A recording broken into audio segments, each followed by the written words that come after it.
Joining the pod to close out the night. We talked a lot about D2 and D3 guys potentially going to the pros, but we've left the NAIA untouched. That ends tonight, Matt. We're going to talk about a couple guys that we think have a great shot to make it at the next level. There are certainly guys out there. We've got, 5 tonight that at least we wanted to highlight and kind of go over, but excited to break some of these guys down, dude. Good to have you back as well, of course, a little hiatus. Yeah, appreciate it, man. Thank you.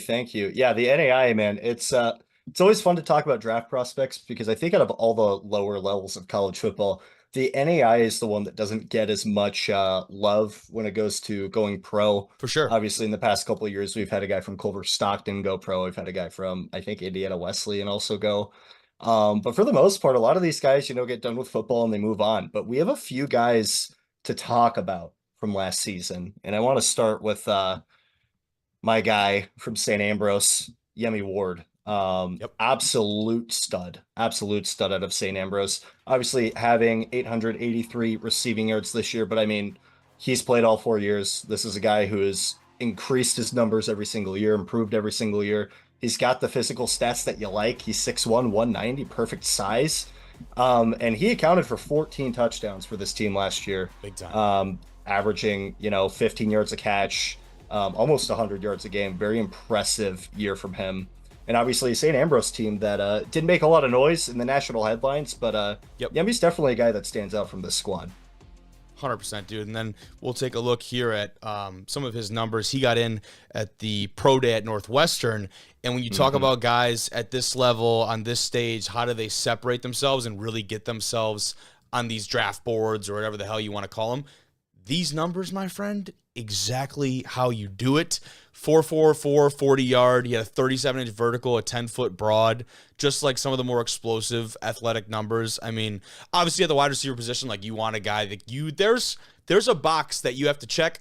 A 4.44, that's like a Wendy's mouthful right there, but that is that's a box that is checked. And Jimmy and I talked about a lot this last week, just checking the boxes and not giving teams any reason to rule you out. I think he did just that. By the way, that facility over there at Northwestern, hey, now. Big time. Yeah. I was actually I was not like a brag because I play D2 while I don't play at Northwestern, but I was the first camp in that new facility. That place is incredible. Oh, wow. It looks even cooler in person. It's literally just this massive glass wall. But that's a picture of Yumi over there. And after his pro day, he put up some fantastic numbers. So that's going to be big time for him. We also did have I was going to play a little soundbite from his experience at the pro day that I just wanted to pull up and listen to him talk about kind of his experience a little bit because, we could only talk so much about it without hearing it from the dude himself. So I was gonna play a portion of that real quick. Let's see if I got that up. I do. Those scouts liked what they saw and wanted to see more. Ward was invited to compete at Northwestern University's pro day to perform in front of NFL eyes. When you get to these pro days, your 40 is really stressed as far as, if you don't run a certain time, they don't want to keep you around kind of thing. So I know that was a huge point. So I know running track here and getting those times and, the records I got here helped a lot. For an athlete who's so comfortable on a football field, Ward couldn't help but pinch himself when he arrived at the pro day. So he's talking about being a track guy, too, as we get a good view of that Northwestern practice facility. And we see a lot of that now. I think we've seen it in the past, but we see even more of that now, especially with these guys at these skill positions. That crossover from the track and field side of things. And does it directly correlate maybe to the football day-to-day stuff? Yes, no. But when it comes to running a 40-yard dash, there's probably not a better way to train for it than doing sprints on a the track or whatever. Absolutely. And I think a cool part too about these NAIA guys that we talk about, a lot of them, and I can't speak for Yemi, but a lot of these guys do actually get the chance to do track, do multiple sports in college, obviously at the lower level. It's a bit different than D1 is in terms of the time commitment and how your schedule works out. So you're right. A lot of these guys do bring that experience in, obviously college sprinting experience. Very key, very good to have. And it's clear that Yemi, if nothing else, has track speed. Yes. Very obviously. And he's got the physical stature, man. Like he could absolutely tear it up in the NFL. I think he turned some heads at that pro day. Yeah, he's listed at 6'1", 190. That's certainly, again, talk about checking boxes. That's not something that jumps off a sheet, but it's also something that's it's not gonna count him out, right? There's not any numbers there that are gonna be going against him at 6'1", 190. And then his stats on his career, he's got over 2,400 yards receiving, and he's just improved, which is a great sign. Every single year he's improved as far as just the actual numbers go. 88 yards per game last year. Like, that's a really solid number, over 800 yards. You talked about the 14 touchdowns you mentioned earlier. And when you're averaging over 15 a pop, like, that's just something that he's taking advantage of all of his opportunities on a team that, like you said, although they were decent, didn't make a ton of noise in the national, maybe more like the national scene. He's certainly stood out on that squad. So definitely a guy to keep an eye on. But we can move on. Tell me about the safety we got a couple of guys out of St. Xavier today, but talk to me about the safety on the defensive end. Yeah, I was just going to say, man, you want to talk about national relevance, St. Xavier is usually a good spot to go to. Yep. Starting out with Ron Caroll, obviously don't have his exact stats for some reason. The website just doesn't have that information on him. So strange. I looked for it everywhere. I couldn't find it. But you look at this dude's highlight tape, and oh my God, talk about a ball hawk. You talk about a freight train. This is a kid when he was like 10 years old, quit football because he was too small. Yes. He's 6'1", 185 playing safety, and he hits like a Mack truck. I think he grew up just fine, and was, led the team in interceptions as a freshman way back when with 5. Also was one of the team's leading tacklers throughout his career, has been extremely impressive for the St. Xavier team. And you watch him hit. He hits like an NFL guy. He hits like a guy who rolls down the box, takes heads off, and is physical, absolutely physical, and was a staple of this defensive unit. Yeah, 100%. I think the quote here from his coach, Mike Feminis, he says, athletically, he's good enough to play at a higher level. He's really smart, too. He's got great football sense.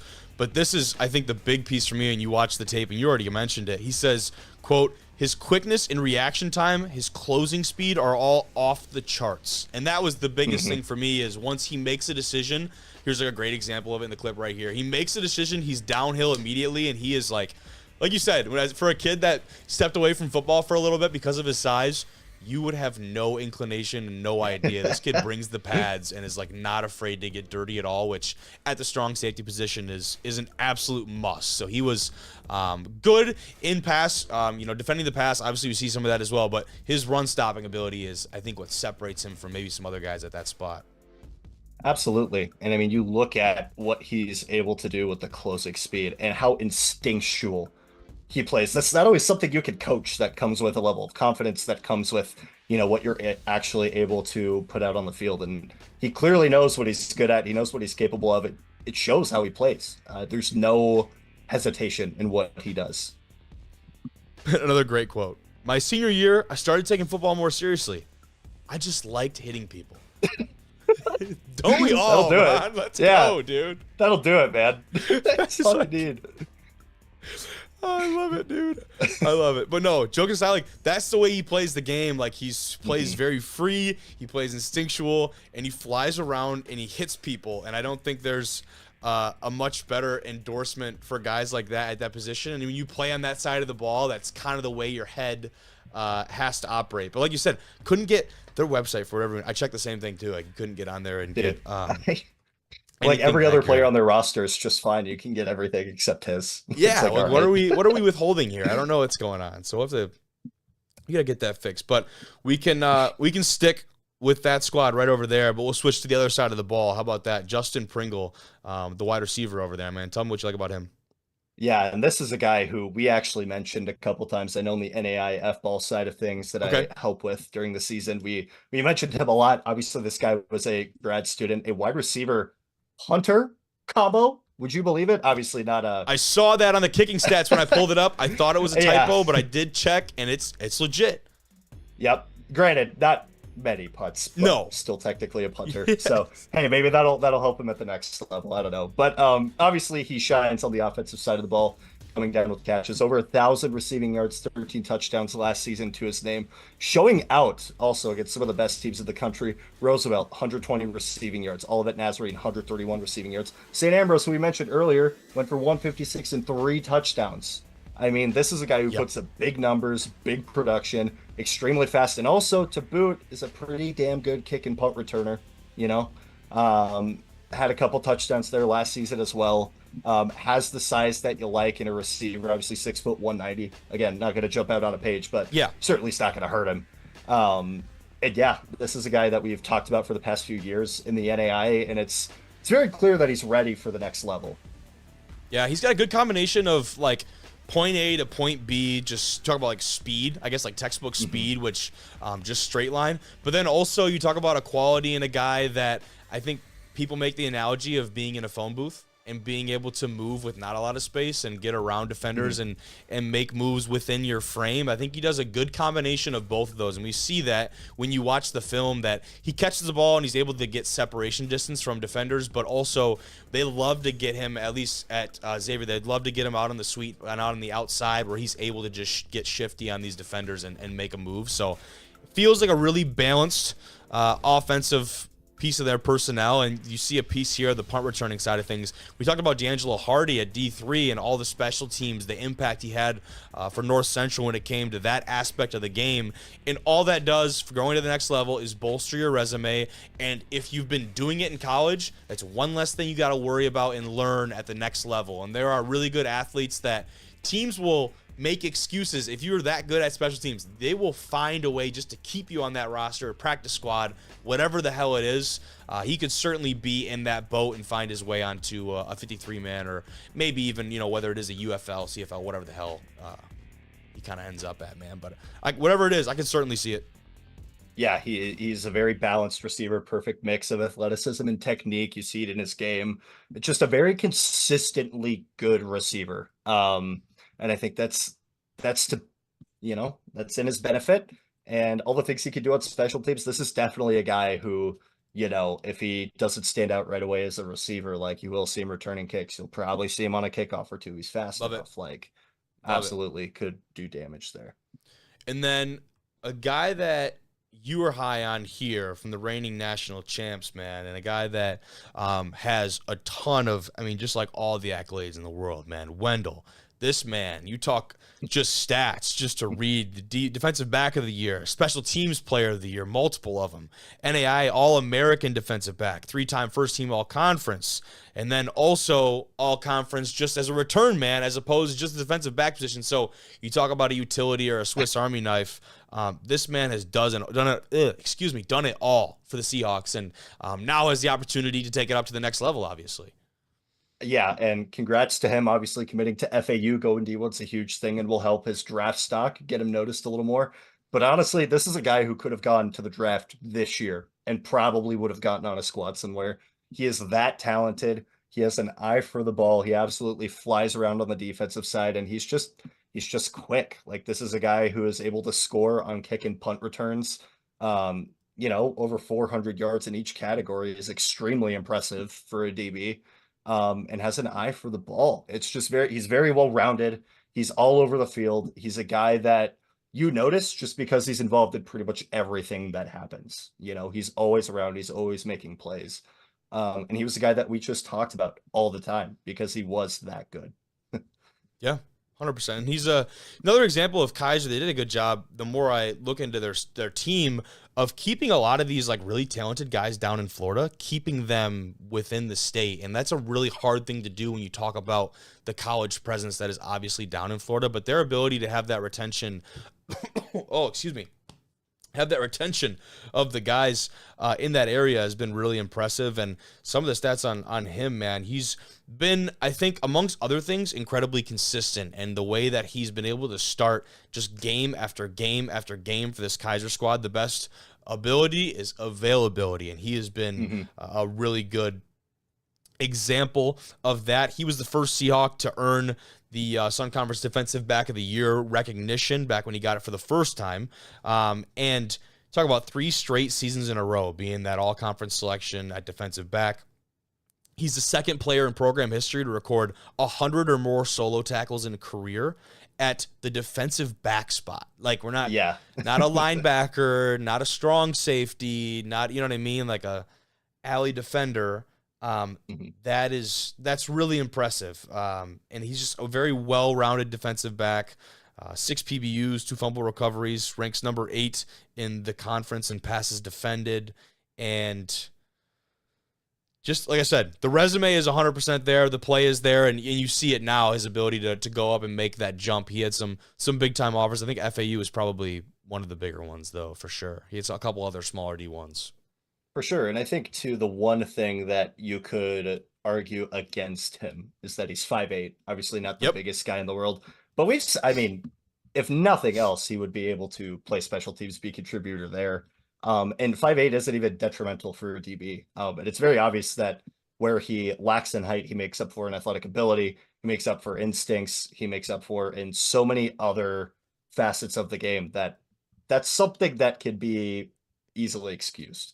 Yep.